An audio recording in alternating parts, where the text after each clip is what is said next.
Record. Hi, we're Group One. I'm Elizabeth Fredrickson. I'm Nick. I'm Paul. Our question is to define defamation and the differences and similarities between slander and libel, and to discuss what protections media has against defamation charges. So, defamation, per the textbook definition, is any form of implied or explicit communication that damages a person's, organization's, or product's reputation or standing in the community. There are two kinds of defamation, libel and slander. Libel is written and slander is spoken. Obviously, the similarities between the two are that they're both ways of damaging a person's character, but the difference is the methods of which they convey the statements. Some examples, or an example of libel, is the 2011 Katie Holmes case against Star Magazine. They published a report that she had a drug addiction. And again, that's an example of a written statement. And then an example of slander is the David Schwimmer case against former Hollywood fundraiser Aaron Tonkin in 2006. Tonkin falsely said that Schwimmer asked for 2 Rolex watches in payment for his attendance at a charity affair. And that was a spoken statement against his character.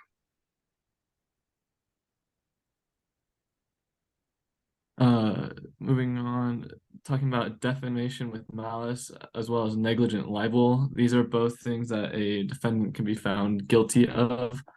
Starting with defamation with malice or actual malice, that is the reckless disregard to the truth of material published or broadcast, print, whatever. An example of this is the case New York Times versus Sullivan. The Supreme Court ruled in favor of the New York Times freedom of speech to attack public officials. But in this, the term actual malice was created, which requires a public figures to prove that there was a reckless disregard of the truth in order to sue for libel, overall limiting their ability to sue for libel. Next, negligent libel results when one simply fails to exercise reasonable care in the creation and dissemination of material that could be deemed potentially defaming. This essentially means that when not enough work or research was done to ensure potentially defamatory information was true before being published, a defendant can be found guilty of negligent libel.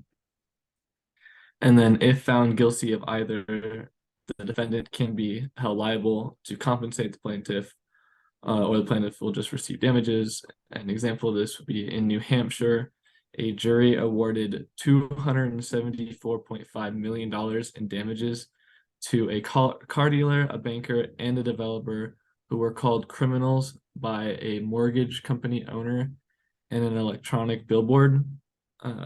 The mortgage company owner had no dealings with the plaintiffs, yet accused them of being guilty of drug dealing and extortion on the billboard. Of course, with these things not being true, the company owner was found guilty. And as for protections that media have against defamation charges, majority is protected under the First Amendment, which is freedom of speech, religion, press, and assembly. But for this matter, it would be mostly focused on speech.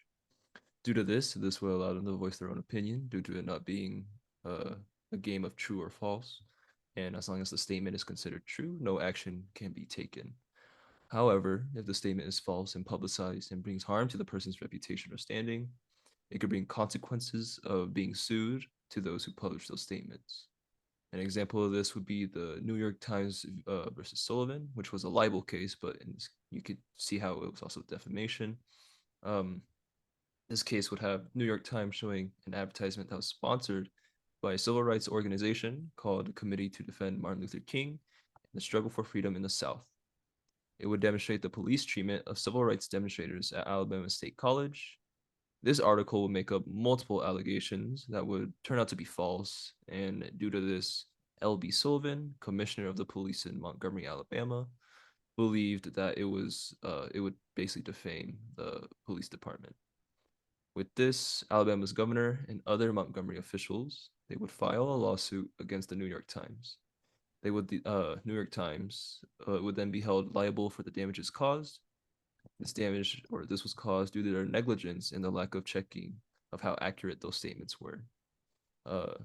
Since then, this case would set up a legal bar for defamation cases against media outlets and is still upheld to this day. And that is our discussion. I forgot how to